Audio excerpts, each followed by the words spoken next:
There's a specific kind of heartbreak that feels different from the rest, the one that doesn't come from someone leaving, but from someone staying exactly the same while the picture you had of them quietly falls apart.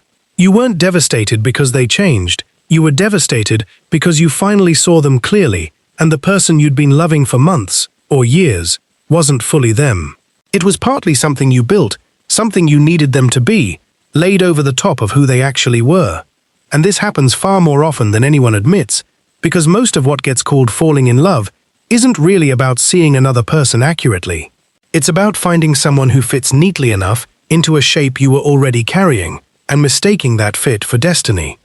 Here's where this starts, and it starts long before you ever fall in love with anyone. Your first understanding of what love feels like doesn't come from a partner.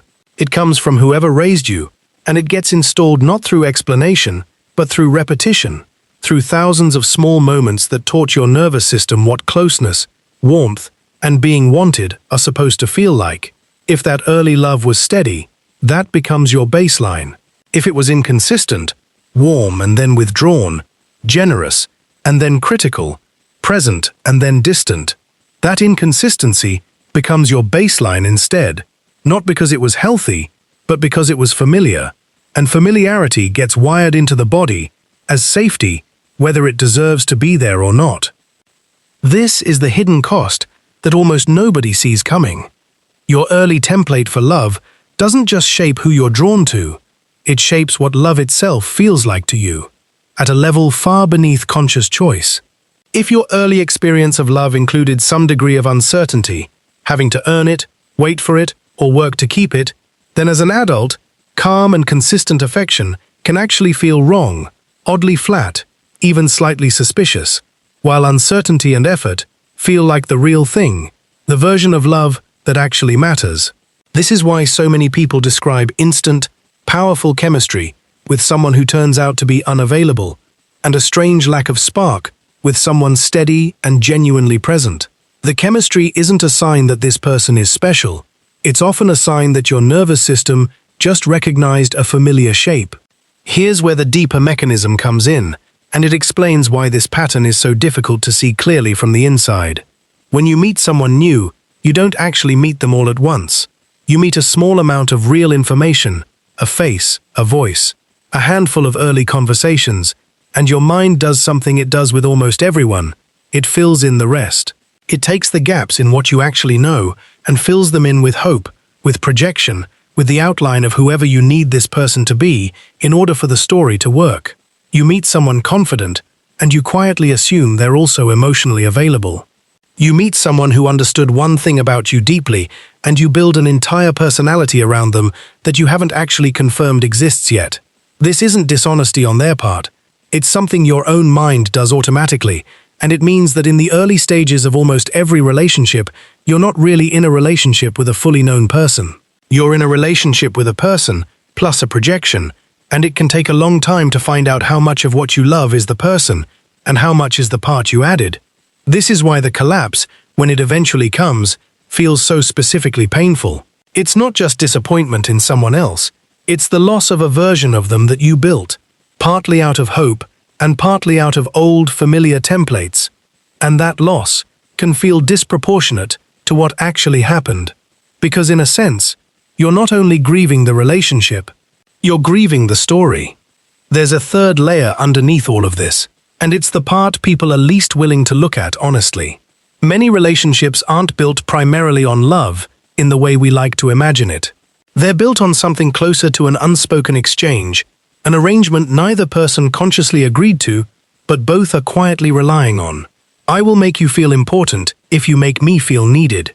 I will admire you if you help me avoid being alone with myself. I will stay if you keep playing the role I originally fell for. These arrangements can hold for a long time, sometimes for years, right up until one person changes, grows, sets a boundary, or simply stops playing their assigned part, and the relationship suddenly destabilizes in ways that seem to come out of nowhere. It rarely comes out of nowhere. It comes from an arrangement finally being tested. This is also why people are so often shocked by how quickly someone's affection seems to change once the arrangement shifts. The person didn't necessarily become someone different overnight. The unspoken condition attached to their affection simply stopped being met, and conditions, once they're no longer satisfied, tend to reveal themselves fairly quickly, even in relationships that looked, from the outside, like unconditional love the whole time. Here's the part that's uncomfortable to sit with, but genuinely useful once you do. A lot of what people call seeking love is actually something closer to seeking regulation, a way of managing an internal discomfort that has very little to do with the specific person in front of them.